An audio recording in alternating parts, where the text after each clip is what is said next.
the Seadogs podcast. They've shoots. What a goal! All things Scarborough Athletic FC. Get back in there! Oh, yes, Will Thornton, the captain! This is The Coast. That's a goal, 1-0 for Scarborough! Hi and welcome to episode 63. I'm Paddy Billington. Coming up, Shaun Tymon on the 10th anniversary of Scarborough's Youth Disability Football Programme. We're very lucky that our football club here is so inclusive. I think a lot of football clubs probably are getting more that way, but I think Scarborough Athletic have been ahead of the game. Borough's number one, Ryan Whitley, shares a glowing tribute to Jonathan Greening, Scarborough Athletics manager, as he marks 250 competitive games in charge. It won't just be me saying this, but I think all the lads love him. Just a really good manager for us. And Jono himself talks about this weekend's test in Merseyside against Marine. They've been doing well recently. We'll go and attack the game, try and get a 3 points.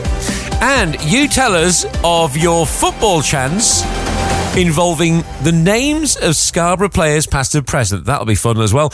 We'll start though with the 10th anniversary of the Youth Disability Football Programme under the Scarborough Athletic banner. Started as frame football by brothers Shaun and Paul Tymon 10 years ago today. Shaun, congratulations. Yeah, it's amazing. Like most things, it doesn't seem like it's been as long as that. But I went back through our records and found it was the 6th of February 2016 when we had our first session. So, yeah, 10 years of disabled football. It's been brilliant. Now, back then, of course, Scarborough Athletic themselves were playing in Bridlington, where they are again now. Yes. So how was it creating this in Scarborough when the club itself were playing elsewhere?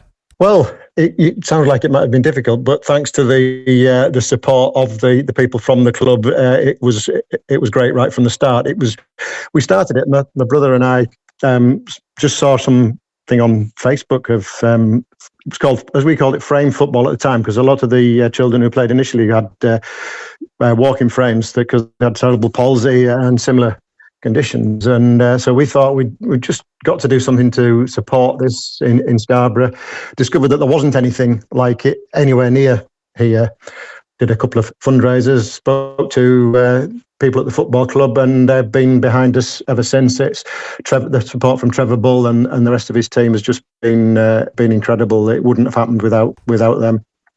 And what is great is for people who are involved, they feel like they are part of the football club, Scarborough Athletic FC. Don't they? Yes, I mean that was the key thing for the football club being involved. That, as you say, the children who play are playing for one of Scarborough's teams. It's initially the frame football team. Now it's the Community Foundation Football for Everyone team, or whatever you want to call it. We tend to call it the Seagulls because it's easier to remember. But yeah, we've got they all have the kit from the borough, and it's just part of that organisation, which is what makes it so good.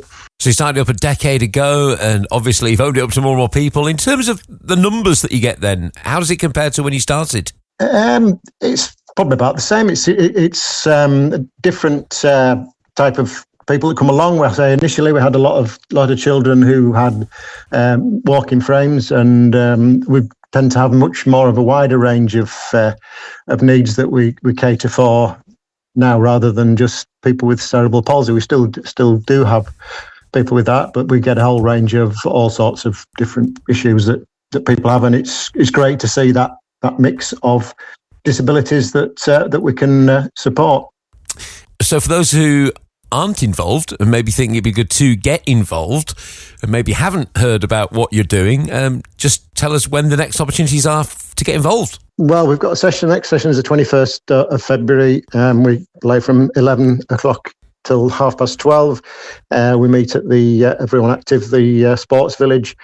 So people are just welcome to come along and give it a go. We always ask that parents stay with the children, just to make sure that all their different needs are met, and so we're not having to have responsibility for 15 children. But just come along, give it a try. There's no expectations. If you don't like it, you can not come again. But most people do seem to get something out of it, and we make sure the coaches are brilliant. They make sure that there's something for all the children to do, regardless of what they're able to do. It's open to everyone. That's what we always, our motto is, if it's only a beautiful game if everyone can play, and that's what we want to do, make everyone be able to play. Yep, and I've heard your brother say that as well, Paul. Yes. Yeah, that's one of his phrases too. And it's great, actually, Yes. that you've both... that you have both done this, really, because you are right. It is only a beautiful game if everyone can play. And the fact that you have widened the reach as well, so that it's, lots of different children with all sorts of different, learning difficulties and various disabilities. That is huge. And when I look at the football club, Scarborough Athletic themselves, when I think of the commentary that we do, and Steve Machin comes over with the microphone, which is especially for those who are visually impaired to watch the games, listen to the commentary at the same time at Scarborough Athletic. This stuff is really, really important, and it's great that the club are so switched on to that. Absolutely, and we're very lucky that our football club here is so inclusive. I think a lot of football clubs probably are getting more that way, but I think Scarborough Athletic have been ahead of the game. And as you mentioned Steve Machin, he's done a great job supporting us more recently, and that we've helped to move us forward. But as I'd said, the club's been behind us all the way, and we're just so grateful to them for making it all happen. Well done on the 10 years, and here's to another 10. Well, thank you for your support over the time as well, Paddy. We've really appreciated that too. And that is Shaun Tymon, who, along with his brother Paul, created Frame Football as it was 10 years ago today. And it has come under the Scarborough Athletic Community Foundation's initiative banner, Football is for Everyone, and now known as the Youth Disability Football Programme. So congratulations to them, and it is a fantastic thing they're doing. And in fact, they have launched today a fundraising page to help secure the next 10 years of this such important initiative in Scarborough. So you can find out more on social media. We'll post a link to the fundraising page in the description on this podcast episode as well.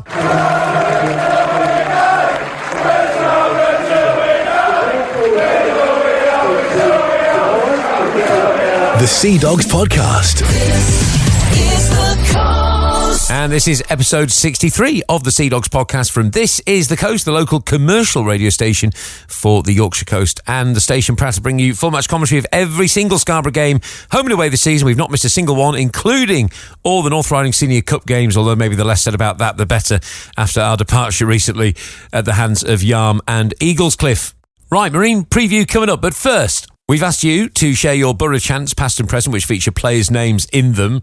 I'm not going to be singing. Steve Smith, you've got Albino, we've got Kempino. For Dave Kemp, will never be beaten. This one came about against Yorkshire amateurs and their rather pale goalkeeper. Jimmy Freer says easily the winner. Darren Howe says, wasn't there one for Benny? Maybe not suitable for the airwaves.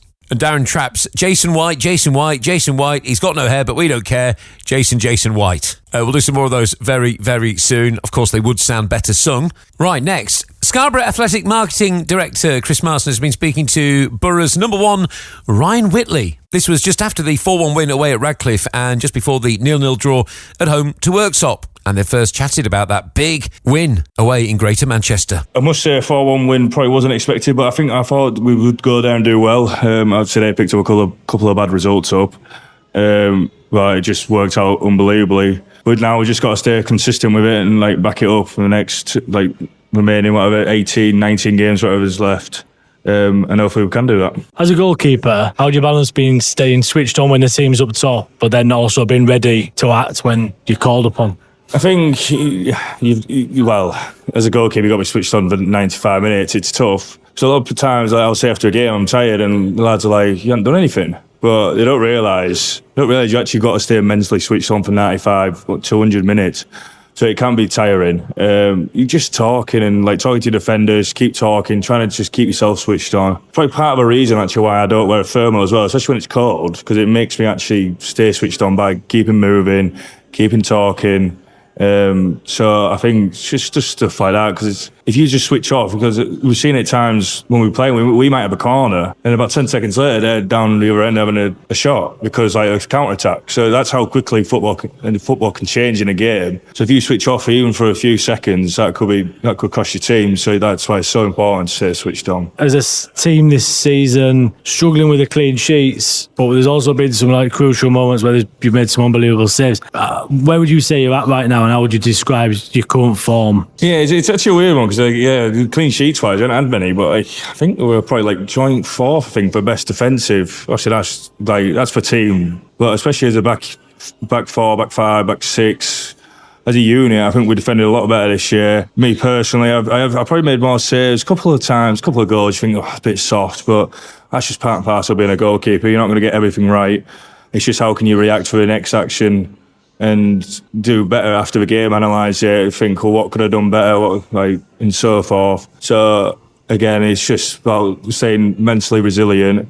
And if you do make a mistake, it's again, it's happened. You can't do anything about it, but how can we prevent that from happening again next time? Have you got any word on how Jono's helped you at your stage in your career, and obviously your couple of spells at Scarborough? I know obviously he's been influential, but how's the gaffer been? Just allowing me to play footy week in, week out. Obviously, before I was played a bit on the bench. Well, before coming to Scarborough, I wasn't really a proper number one. I feel like I am here, and it won't just be me saying this, but I think all the lads love him. Just a really good manager for us. And like you say, it's a great achievement to get to 250 games. Like you say, not many managers do it in this day and age.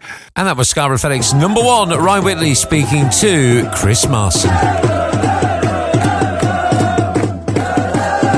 The Seadogs Podcast, all things Scarborough Athletic FC. So let's bring you the latest Borough news. Seadog Callum Hudson is enjoying life with the Lions after impressing at Tadcaster Albion under boss Ryan Qualter. Cal has made the step up to the Northern Premier League Premier Division in November, joining Guiseley on loan for the remainder of the season. And with a regular spot in the starting 11, he's earned back-to-back Man of the Match awards in his first 2 appearances at Nethermore. Well done to Callum Hudson. Socks have been flying off the shelves. Yeah, Scarborough Athletic with paired socks have been available to purchase. Limited pairs available. 100% of the profits going to the club. Details at scarboroughAthletic.com. The February burger has arrived, inspired by Alex Brown's favourite food. Brownie's Borough Burger, Pizza the Action, is on sale at the Foxhound Inn. The creation is a smash patty burger, topped with Mariana sauce, mozzarella and pepperoni, served with garlic bread and seasoned fries. It does sound really nice, doesn't it? And $2.50 for every burger supports the club. I'm looking at a picture of it right now, and I really would like to smash one of those in. And the club is delighted to have PQA Scarborough back in the borough with an online ground board for the rest of the season. Pauline Quirk Academy of Performing Arts in Scarborough has joined the club as a new sponsor. In fact, Stanley the Seaport met all the students recently and joined in with some of the classes at Scarborough's dedicated Performing Arts Academy. You can see video of that on the Scarborough Athletic social media pages. Finally, looking ahead to Marine, delighted to see that Bus 1 has sold out with Valleybar Seadogs. So Coach 2 is still taking bookings right now. So it looks like decent numbers are going to be travelling over with Valleybar Seadogs for this weekend's game at Marine in Merseyside. We'll have full match commentary, of course, on This Is The Coast Extra. If you really can't make the game, you can listen online at thisisthecoast.co.uk/extra. Get your smart speaker to play This Is The Coast Extra and select the Scarborough feed, or download the This Is The Coast app, switch station in the menu to This Is The Coast Extra Scarborough. If you are travelling over, it's $16.50 online for adults. On the day tickets at £18. Concessions online $11.50. On the day price $13. 16 to 17 year olds $11.50 online, $13 on the day. 11 to 15 years, it's online $7.50 or on the day $9. And under 11s, online free and on the day free as well. Both sides sit next to each other in National League North. Scarborough slipped down to 9th due to other results going against them. Borough having played 29 games with 44 points on the board. Marine have played 2 games less and are 3 points behind. So if Scarborough can get the win, it would give Borough that 6-point cushion ahead of Marine, who would still have those 2 games in hand. In terms of recent form, Borough have won 2, drawn 2 and lost 2 in their last 6. And for Marine, they've won 3, drawn 1 and lost 2. Marine have just confirmed, actually, they've made a permanent signing of Jack Hazelhurst following his departure from Burton Albion of League One. He was well known to Marine fans last season following a loan spell. He quickly became a fan's favourite. The 26-year-old winger made 16 appearances in his previous spell, scoring twice and assisting 4 times, and is now at Marine on this permanent deal. Manager Bobby Grant said, "I'm absolutely delighted to bring Jack Hazelhurst to the club. Jack is a top player and someone who will fit straight into the dressing room. He's a player of real quality, and having spoken to him recently, someone who wants to come and be a part of what we are building here."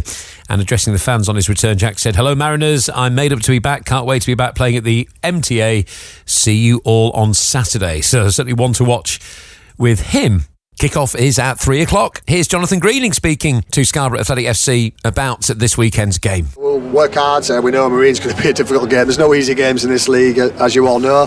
They've been doing well recently. We'll go and attack the game next Saturday against Marine and try and get 3 points. And we'll finish episode 63 of the Seadogs podcast with a few more of your comments about Boro chants involving the names of Scarborough players. Although it doesn't actually name him. What a waste of money was a great chant, wasn't it, about James Walshaw.